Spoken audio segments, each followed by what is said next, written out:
Del programa de Asuntos Migratorios de la Universidad Iberoamericana. ¿Qué tal? ¿Cómo está? Muy buena tarde. Muy buenas tardes, muchas gracias.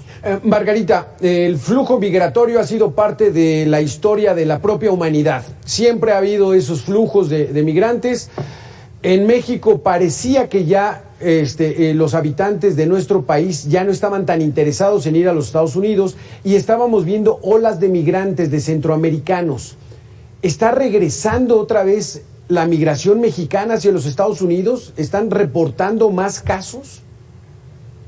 Sí, pues de hecho creo que es parte del impacto que ha tenido la pandemia, justamente el que pues hay una recesión económica en el país y eso hace que muchas personas pues no tengan otra alternativa que buscar un futuro en otro país y en este caso en Estados Unidos, ¿no? También se ha reportado un repunte de la migración mexicana hacia Estados Unidos de personas que son desplazadas por la violencia en sus estados, ¿no? Hace pues de unos meses para acá en la frontera específicamente de Tijuana, por ejemplo, hemos visto un incremento en la llegada de familias que vienen de Michoacán, de Jalisco, de Oaxaca, de Guerrero, justamente desplazadas también por la violencia en este país. Entonces, tanto los factores económicos como la violencia social, pues están otra vez reactivando los flujos migratorios de México hacia Estados Unidos. Es que sí, las bandas criminales de plano vuelven a los pueblos desolados. Hay tanta violencia y ellos quieren copar esos terrenos para el trasiego de drogas y de armas, que la gente pues tiene que irse y se los han encontrado entonces en la frontera buscando entrar a los Estados Unidos. ¿Y cómo le va a todas esas familias? ¿Cómo es la actitud ahorita del gobierno nuevo de Joe Biden ante esta demanda de la gente que huye por la violencia de México? Pues sí, todas las personas que huyen por motivos de violencia, de persecución, tienen el derecho a solicitar asilo en cualquier país, ¿no? Y en este caso, si van a Estados Unidos, tienen el derecho de solicitar asilo.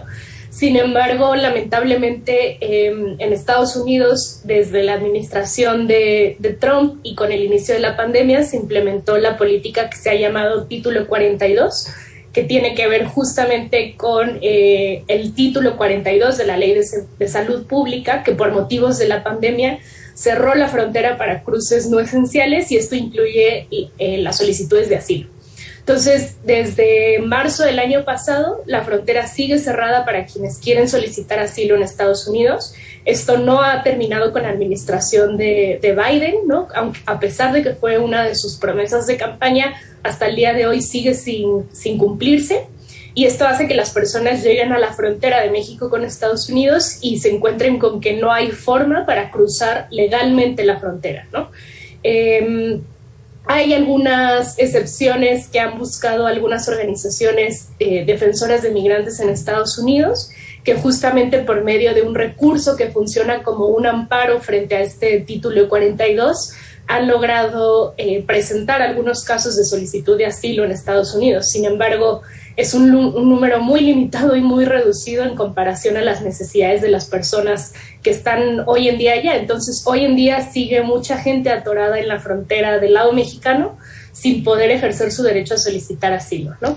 Que estos 15 meses de pandemia y de cerrada la frontera a actividades no esenciales y a obstaculizar y más bien frenar estas solicitudes de asilo, hubo poca migración, pero a partir ya de unos 3 o 4 meses empezó a incrementarse ya el número. ¿Cómo se encuentra la frontera con tanto migrante que está en espera de ingresar su solicitud para pedir asilo y que se encuentran en territorio mexicano? ¿Cómo se encuentra la frontera en estos momentos?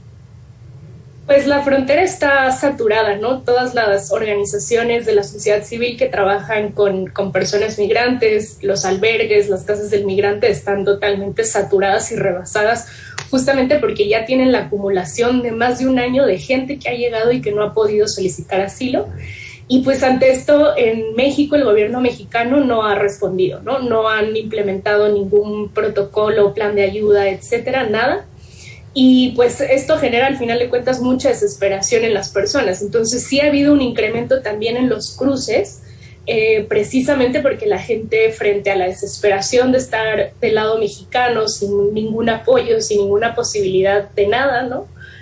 pues cruzan de manera irregular, y cruzan no por los puentes fronterizos, sino por algunos puntos ciegos de la frontera, y justamente eso genera que después sean detenidas y se sometan a un proceso pues administrativo en Estados Unidos, que hoy por hoy lo único que ha modificado Biden es que a las personas que son menores de edad sí les dan la posibilidad de solicitar asilo una vez ya que están en el territorio estadounidense, pero a muchas otras personas las están deportando de manera inmediata, ¿no? Incluso ni siquiera les llaman deportaciones porque ni siquiera se registran como tal, se llaman expulsiones, y eso hace que pues el gobierno de Estados Unidos no haga ningún procedimiento administrativo con ellos, simplemente los detiene y los regresa a México, y ni siquiera los regresa a sus países de origen, ¿no?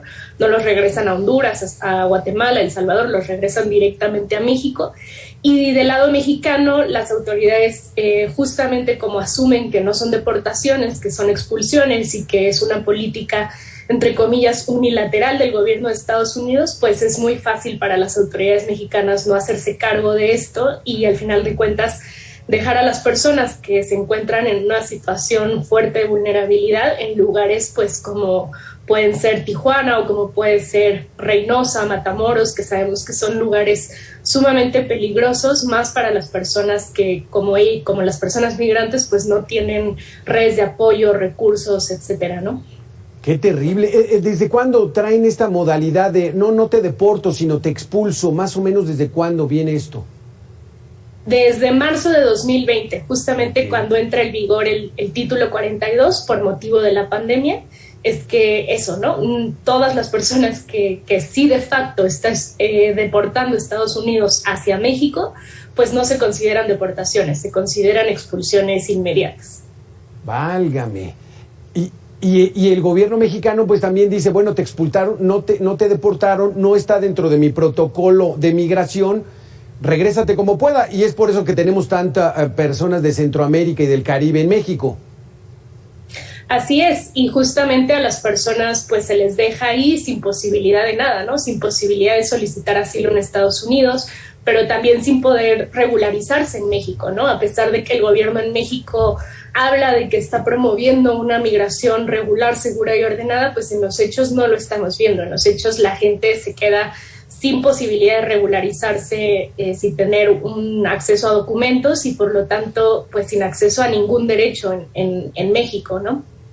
Válgame, pues el drama se hace terrible.